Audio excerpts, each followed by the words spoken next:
Hello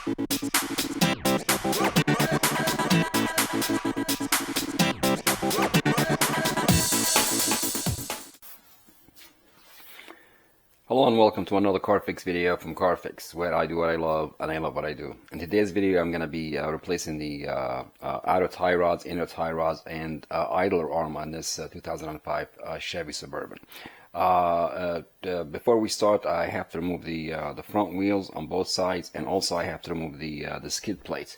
Now the skid plates, because they're in my way, so I'm going to have to remove this guy and that guy. These two skid plates, I have to remove them. Now, after removing the both front wheels and the skid plates, now I have more room to work with to replace the inner and outer tie rods and the idler arm. Now we're gonna start by removing the outer tie rod, but first we're gonna have to place a line between. This is the jam nut right here. We're gonna have to place a line between the jam nut and the outer tie rod right there. Next, the size of the jam nut is either 22mm or 7/8, which is, if it's this wrench fits right there. So what I'm going to have to do, I'm going to have to break it loose just enough. So now it's loose. Now after breaking the jam nut loose, the tie rod is not stuck to the or tight on the inner tie rod. Now, the purpose of this line is to make sure that the new outer tie rod has the same thread counts as the old one. Next, we're going to have to remove the outer tie rod nut, which is right here.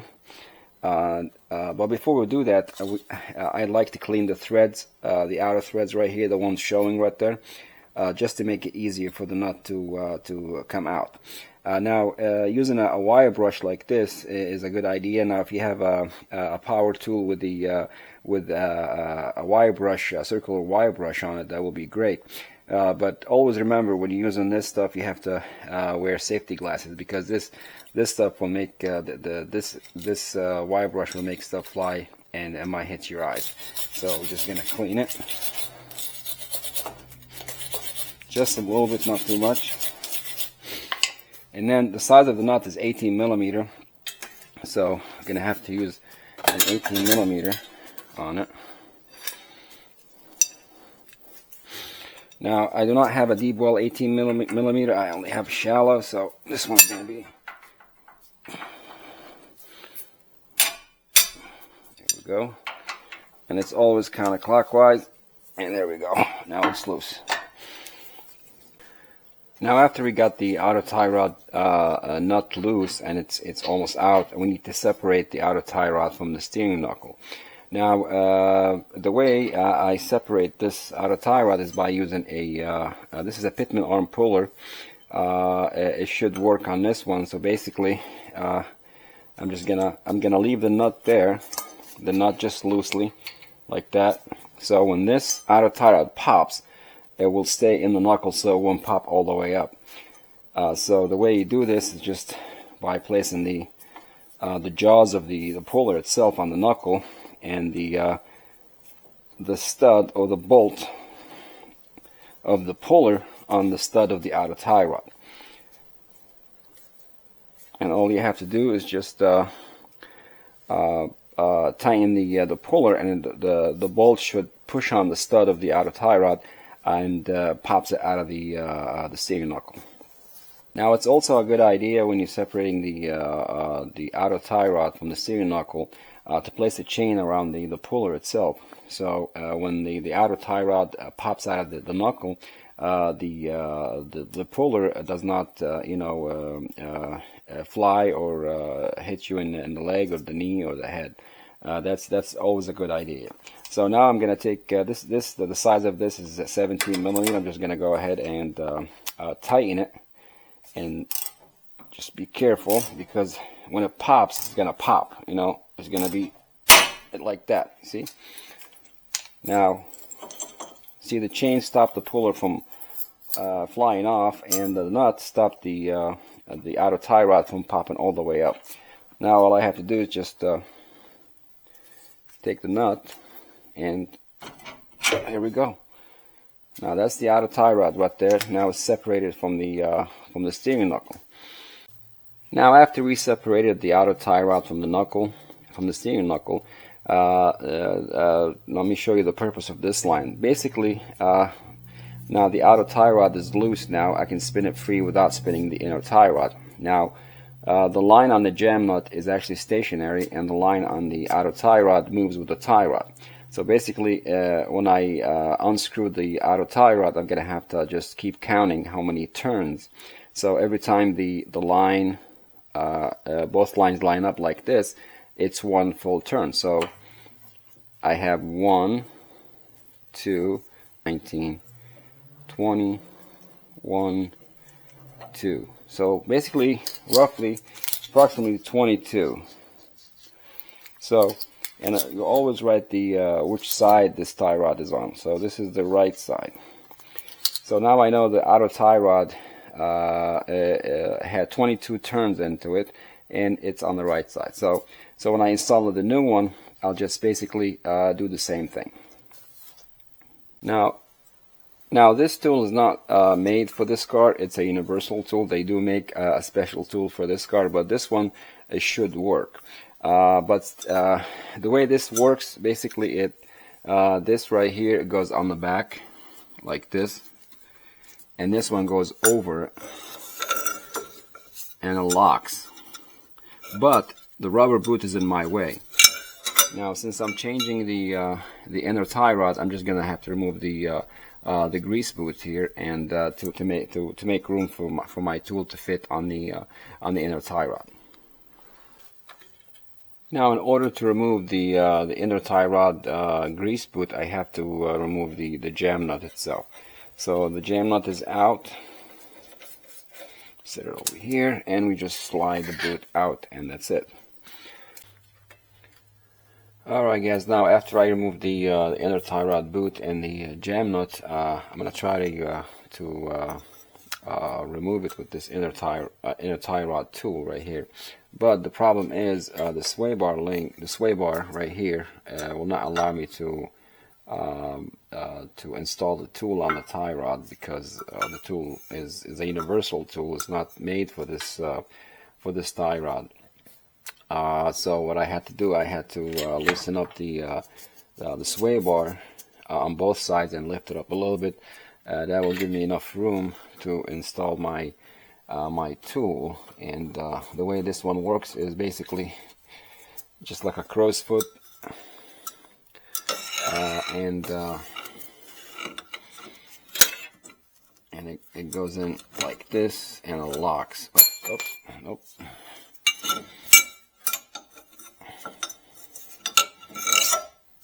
See, this one goes here. This one has to be open.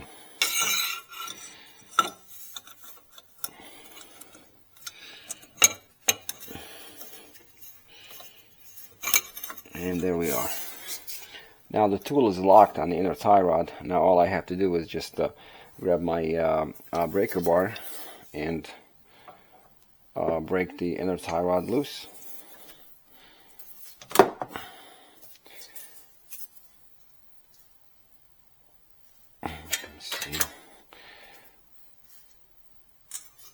There we go. Now the inner tie rod is loose. I'll grab my 1/2" ratchet and just remove it completely.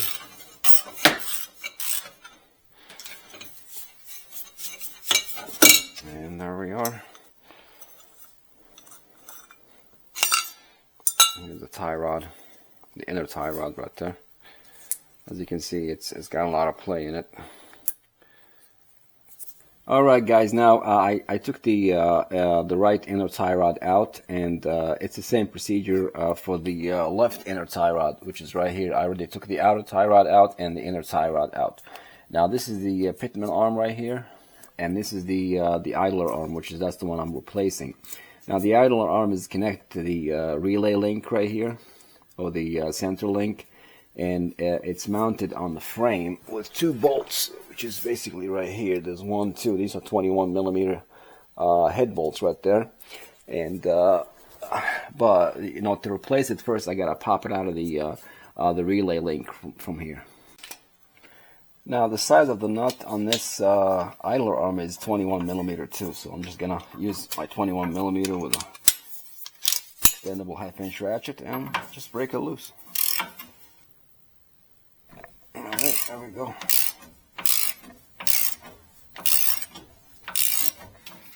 Now I'm going to do the same thing I did with the outer tie rod, just leave the nut slightly on, a couple of threads. Alright guys, now I need to pop the idler arm from the relay link over here, so I use this puller right here. Hopefully it will pop it out. There we go. Alright guys, now after I disconnected the idler arm from the relay link, I noticed that the Pitman arm has some play in it too. As you can see right here, this is not supposed to move like that. The stud only supposed to rotate inside the Pitman arm itself. It's not supposed to have any of this play right here. So the Pitman arm is bad too. So that has to be replaced. The problem with this one is I do not have enough space to remove the nut and use a puller to pull the Pitman arm or separate the Pitman arm from the steering box. So I have to remove the steering box to change that Pitman arm. But first I have to disconnect it from the relay link right here, or the center link, and then remove the steering box. Now before I remove the steering box, which is right here, I'm gonna have to remove the Pitman arm bolts that attaches the Pitman arm to the frame. A 21 millimeter and 21 millimeter wrench back there to hold the nut in place, and I'm gonna break it loose. Got one here, and there's one on the top too.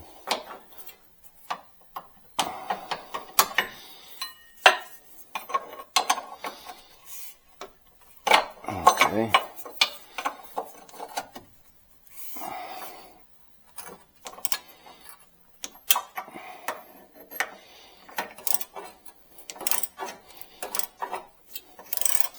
Now I got the two bolts out of the Pitman arm that fasten it to the frame. All I have to do is just pull it out, just like that, and there you go. That's the Pitman arm. It's supposed to be a little stiffer than that. As you can see here, it's got play in it. That's not good. That's bad. Now, as you can see, I got the puller on the Pitman arm stud and the relay link. And now I had to use a socket up here because the bolt for the puller is actually sharp in the front, and it keeps slipping off, so I had to put a socket in there to keep it in place. And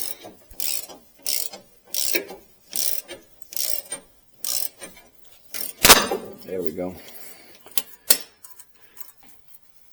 Now, after removing the puller and the nut, the relay link should actually just pop out of there, which is right here. So we set that aside. And alright guys, those are the parts I'm going to replace on this Suburban. 2 outer tie rods, 2 inner tie rods, 1 idler arm, and I've already replaced the Pitman arm because I apologize for not filming, removing the steering box out of the vehicle, because it was really a lot of fun, because the intermediate shaft was stuck on the steering box, so I had to remove the whole steering box with the intermediate shaft still attached to it, and that was a lot of fun. Also, the Pitman arm was frozen on the steering box down here, so it took a lot of hammering and a lot of heat to replace it. But now I got everything in place. This bolt also was frozen inside, but now it's loose. So I'm ready right now to install the steering linkage and the steering box on the car. Now for the inner tie rod, since I don't have the right tool for the inner tie rod, I had to remove the boots, the grease boots off of the new inner tie rods. They have those clamps, which basically you need a special tool to crimp them. That's gonna be another issue.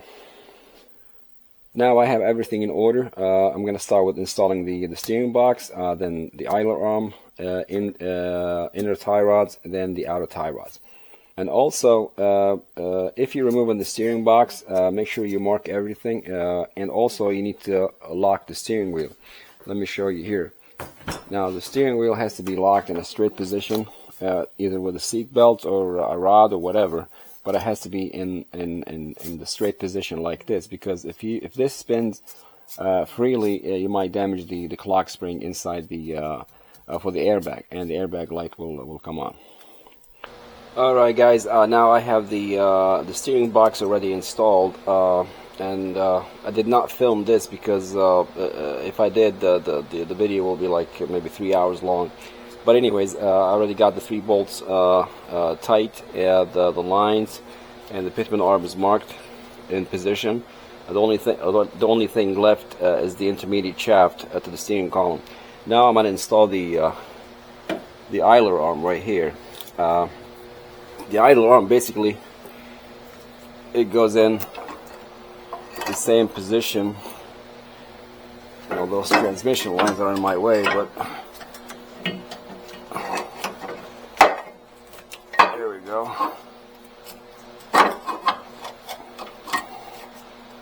just like that, and we start one bolt. The bolt has 2 washers, one on each end, so we'll start the bottom one first. Okay, and now we put the top one.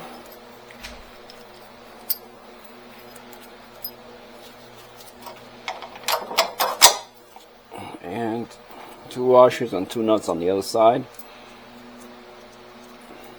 If you notice, the washer is actually concave like that, see? So this one basically has to go this way.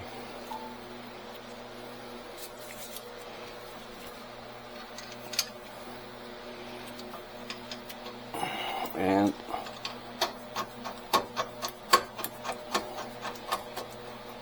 that's in. Same way. This one is going to be from this side.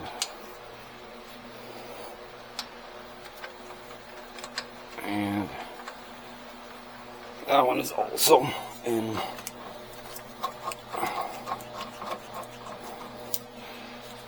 Let's see the position of it. Okay, the position is supposed to be the same way as the Pitman arm, which is facing straight back, that is correct. So the only thing left is to torque the idler arm bolt to the frame. Now the torque for the idler arm bolts is 73 foot-pound on this particular vehicle. Using a 3/8 torque wrench, I gotta make sure the nut is not spinning, and wait for a click. Same thing with the bottom bolt.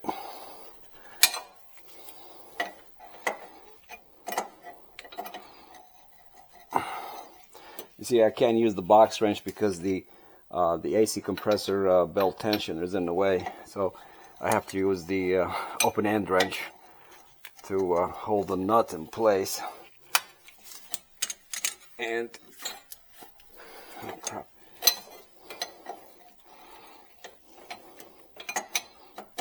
There we go. There we go. All right, that's done. Now, it's always a good idea to mark whatever you torque this way. You don't have to second guess it. Oh, it's tight, it's not tight. Once you see the mark, that means it's done. So the idler arm is done. Now I'm going to install the inner tie rod on the relay link. Alright guys, now since I have the relay link completely out of the car, it is easier to install the inner tie rod, on the relay link with everything is not in place. So basically, I'm going to install both inner tie rods, torque them to spec, and install the boots and crimp the clamps. Alright, now after I install the inner tie rods and the grease boots, I use a side cut to crimp the clamps. I don't have the special tool for it, but side cut will just do just fine. Now all I have to do now is install the relay link on the vehicle. Alright, now we got the relay link installed on the Pitman arm and the idler arm. The idler arm and the Pitman arm. I'm just gonna torque it to spec. Now the specs are 46 foot-pounds, so I'm just gonna snug it by hand and use a torque wrench and 46.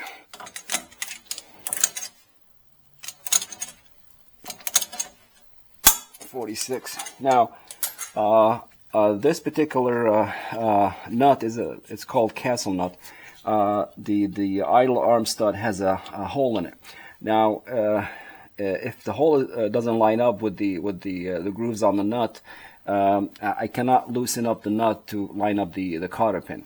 Cotter pin should fit right here, just like that. So 46 foot-pound, and the cotter pin should line up. Now, if it doesn't line up, you can tighten it more, but it's not recommended, or it's not good to loosen up the nut.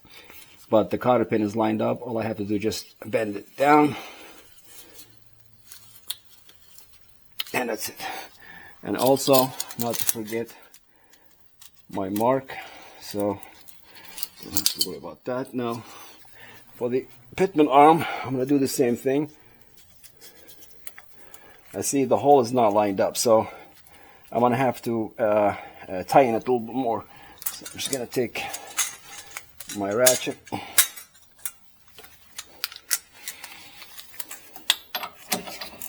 and go just slightly. There we go. And we have a winner.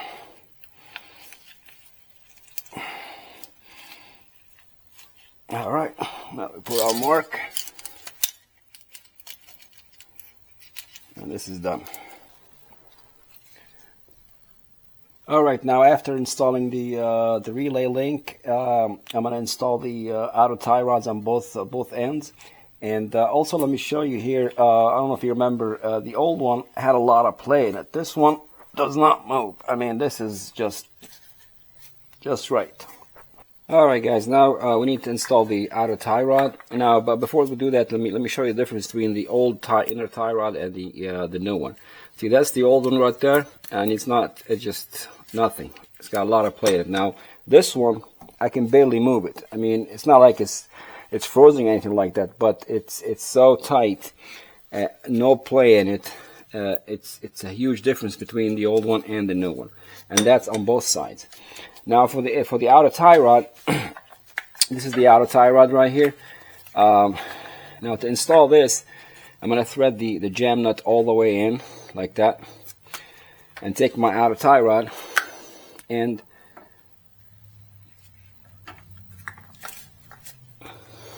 what I'm looking for here is a catch.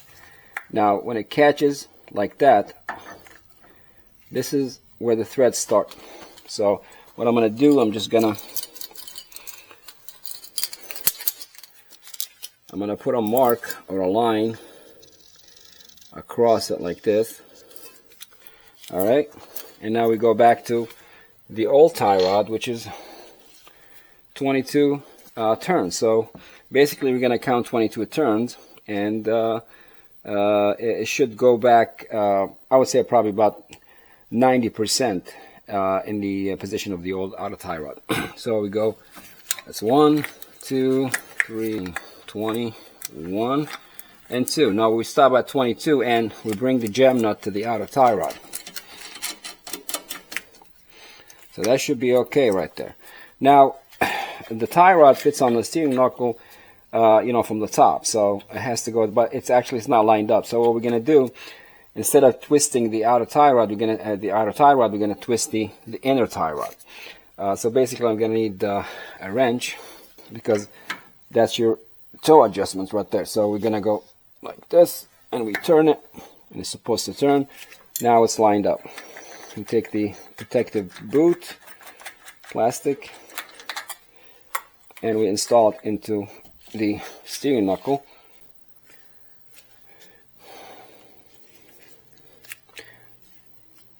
Now that we have the outer tie rod lined up with the steering knuckle, the hole for the cotter pin should be facing front to back. So if it's not lined up, you might want to spin it, make sure it's lined up. And also, before you install the tie rod, make sure the knuckle is actually facing straight. It's not sideways like that. And we'll just go and we push the tie rod in. There we go. And we install the nut.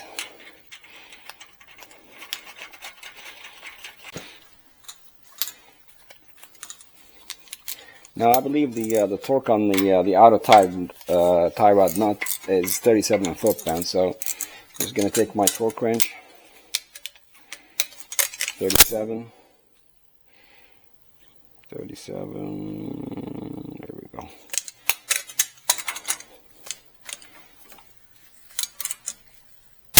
There we go. That's a click. Now hopefully the cotter pin is lined up. Now that we have the outer tie rod nut torqued and tight, now we need to install the cotter pin. There we go. See, it should face front to back. And we just bend it like that.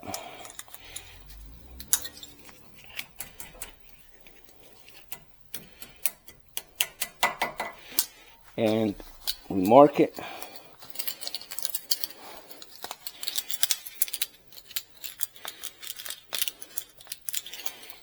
Alright.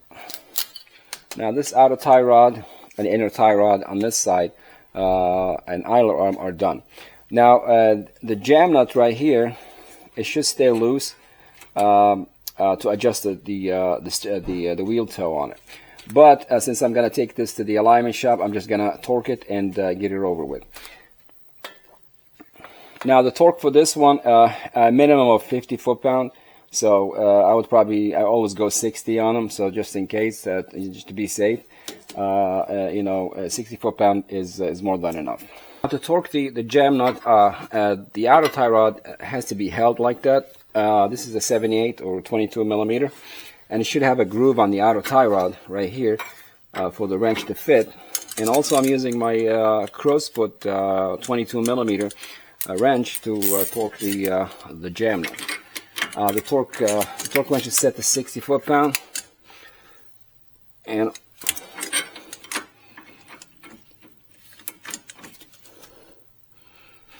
I'm just going to wait for a click.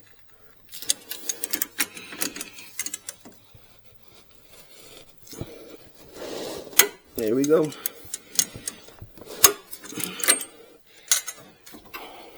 Now we'll take our marker and we line it up. That's it. So basically, everything on this side is done. The only thing left is to put some grease in the outer tie rod, inner tie rod, and the rest of the steering linkage parts. Alright guys, now we got the outer tie rod installed, and I greased everything, the inner, the outer, the Pitman arm, the idler arm, and also I greased the 4 ball joints, upper and lower. I had to replace the sway bar links because one of the nuts stripped out, so I had to replace and put new ones, and put the wheels on, torqued them to specs, and all I have to do now is just put the skid plates on and take it to the alignment shop. Now let me show you the difference between the old one. I don't know if you saw my video, the previous video. This wheel was moving a lot. Now it's very tight, so no movement whatsoever. And this is the end of this video. Thanks for watching. Please like, share, and subscribe, and activate the notification bell, so every time I upload a new video, you'll be notified. And from now until the next car fix video, thanks for watching, and see you then.